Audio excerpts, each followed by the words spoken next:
Assalamualaikum warahmatullahi wabarakatuh. Saya Uktiana Salisa, kelas 6A. Di sini saya ingin menjelaskan tentang manajemen korban massal. Yang pertama ada pengertian korban massal. Korban massal adalah korban akibat kejadian dengan jumlah relatif banyak oleh karena sebab yang sama dan perlu mendapatkan pertolongan kesehatan dengan menggunakan sarana, fasilitas, dan tenaga yang lebih dari yang tersedia sehari-hari. Manajemen korban massal akibat kedaruratan kompleks harus mengutamakan keselamatan penolongnya, kemudian menyelamatkan korban.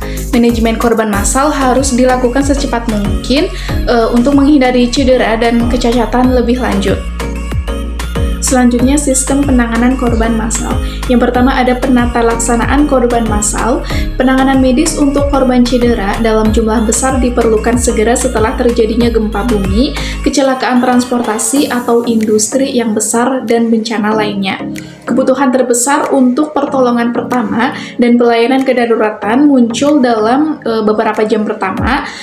Banyak jiwa tidak tertolong karena sumber-sumber daya lokal, termasuk transportasi tidak dimobilisasi segera. Oleh karena itu, sumber daya lokal sangat menentukan dalam penanganan korban di fase darurat.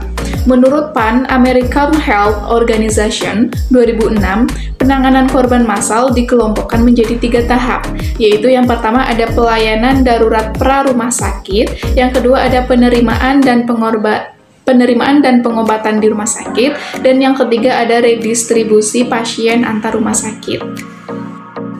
Selanjutnya ada triase.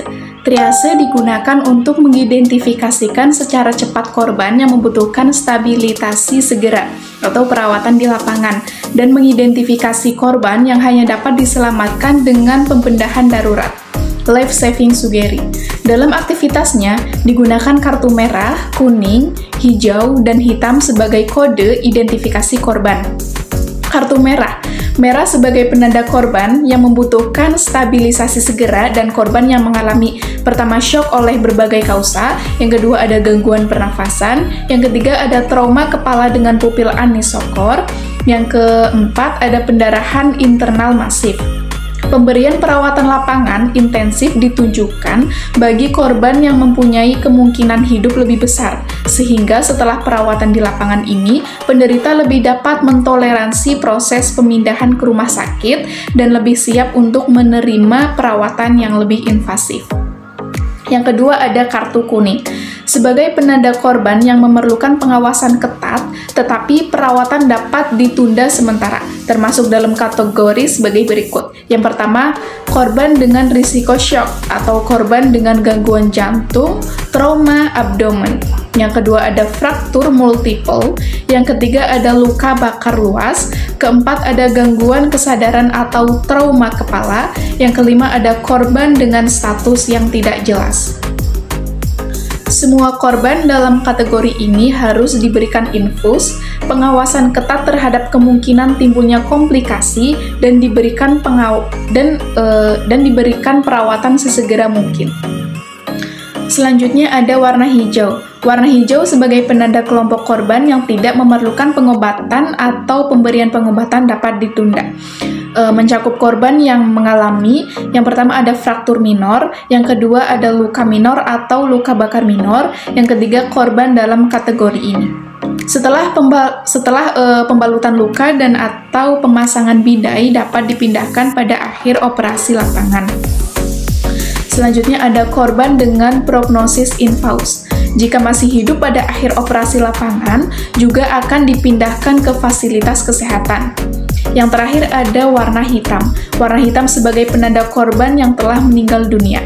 Selanjutnya, triase lapangan dilakukan pada 3 kondisi. Yang pertama triase di tempat, yang kedua triase medik, dan yang ketiga triase evakuasi. Yang pertama ada triase di tempat.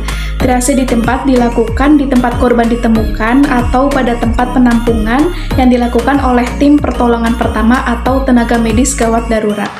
Triase di tempat mencakup pemeriksaan, klasifikasi, pemberian tanda, dan pemindahan korban ke pos medis selanjutan. Yang kedua ada triase medik. Triase ini dilakukan saat korban memasuki pos medis lanjutan oleh tenaga medis yang berpengalaman, atau sebaiknya dipilih dari dokter yang bekerja di unit gawat darurat, kemudian ahli anestesi, dan terakhir oleh dokter bedah. Tujuan triase medik adalah menentukan tingkat perawatan yang dibutuhkan oleh korban. Yang ketiga ada triase evakuasi. Triase ini ditujukan pada korban yang dapat dipindahkan ke rumah sakit yang telah siap menerima korban bencana massal. Jika pos medis lanjutan dapat berfungsi efektif, jumlah korban dalam status merah akan menjadi berkurang dan akan diperlukan pengelompokan korban kembali sebelum evakuasi dilaksanakan. Tenaga medik di pos medis lanjutan dengan berkonsultasi dengan pos komando dan rumah sakit tujuan berdasarkan kondisi korban akan membuat keputusan korban mana yang harus dipindahkan terlebih dahulu ke rumah sakit tujuan dan jenis kendaraan dan pengawalan yang akan dipergunakan. Selanjutnya ada pos medis lanjutan. Pos medis lanjutan didirikan sebagai upaya untuk menurunkan jumlah kematian dengan memberikan perawatan efektif atau stabilisasi terhadap korban secepat mungkin. Pemasangan drain toraks, pemasangan ventilator, penata laksanaan shock secara medikamentosa, analgesia, pemberian infus, fasiotomi, imobilisasi fraktur, pembalutan luka, dan pencucian luka bakar.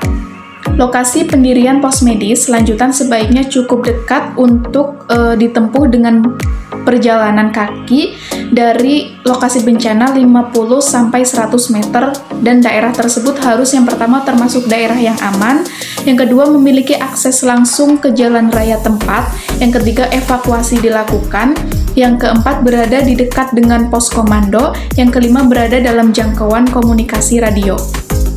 Pada beberapa keadaan tertentu, misalnya adanya paparan material berbahaya, pos medis lanjutan dapat didirikan di tempat yang lebih jauh, sekalipun demikian tetap harus diusahakan untuk didirikan sedekat mungkin dengan daerah bencana.